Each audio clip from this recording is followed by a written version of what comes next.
안녕하세요. 차지은 세무사입니다. 이번 영상에서는 인건비에 대해서 간략하게 살펴볼 건데요. 사장님들 알바생 고용해서 인건비 신고할 경우 어떤 소득으로 신고해야 하는지, 그리고 어떻게 신고해야 하는지 궁금해 하실 거예요. 보통 사업장에서 직원을 고용해서 인건비를 지급할 경우 그 성격에 따라서 상용직, 일용직, 사업소득, 기타소득으로 이렇게 나뉘어요. 일단 상용직과 일용직, 그리고 사업소득, 기타소득자로 나뉘어서 살펴볼 건데요.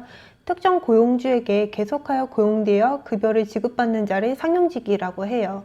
이 회사원들 중 대부분이 이 상용직에 속합니다. 회사 측에서는 근로소득 간이세액표에 따라 소득세를 매월 원천 징수하여 신고 납부하고 연말정산을 통해 세액을 정산합니다.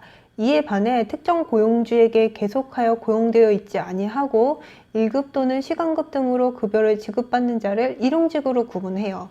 이 일용직은 따로 연말정산을 하지는 않고 급여 지급 시 원천징수로 납세 의무가 종결됩니다. 그래서 지속적으로 일하고 있는 분이라면 상용직, 아니라면 일용직으로 신고하시는 거예요. 그래서 이 직원을 상용직 혹은 일용직으로 고용을 해요. 이제는 신고를 해야겠죠? 세전 금액에 얼마만큼의 세금이 나오는지, 몇 퍼센트의 세율을 적용해야 하는지 알아볼 건데요. 이 상용직의 경우 근로소득 간이세액표에 의하여 원천징수를 합니다.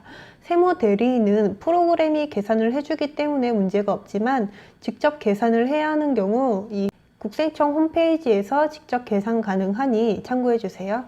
이렇게 1월부터 12월까지 원천세를 신고 납부하고 다음 연도 3월은 연말정산을 해서 전년도 세금 정산을 하고 지급명세서를 제출합니다.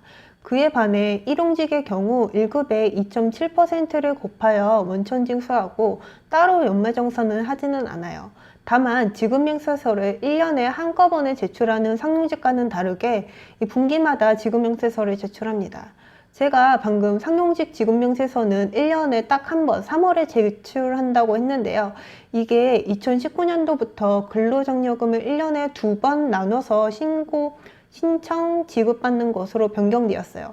이로 인해서 상반기, 하반기마다 특정 개인에 대한 소득 내용을 확인해야 하는 것이죠. 그래서 상반기, 하반기 소득 확인을 위해 간이지급 명세서 제도가 만들어지게 되었어요.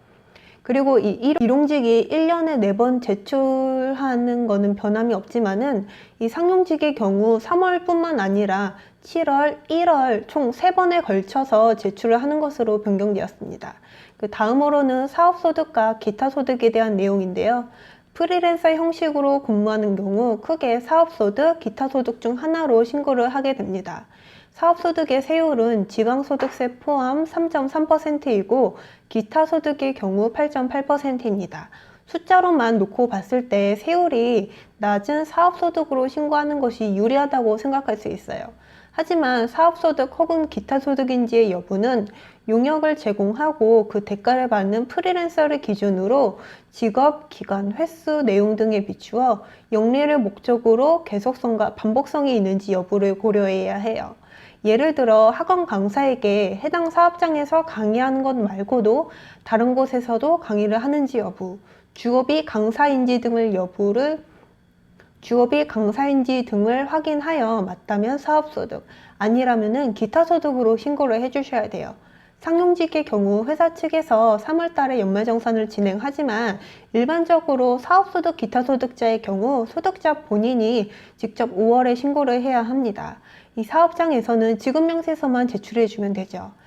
이렇게 인건비에 대한 세금 신고 내용에 대해서 살펴보았습니다.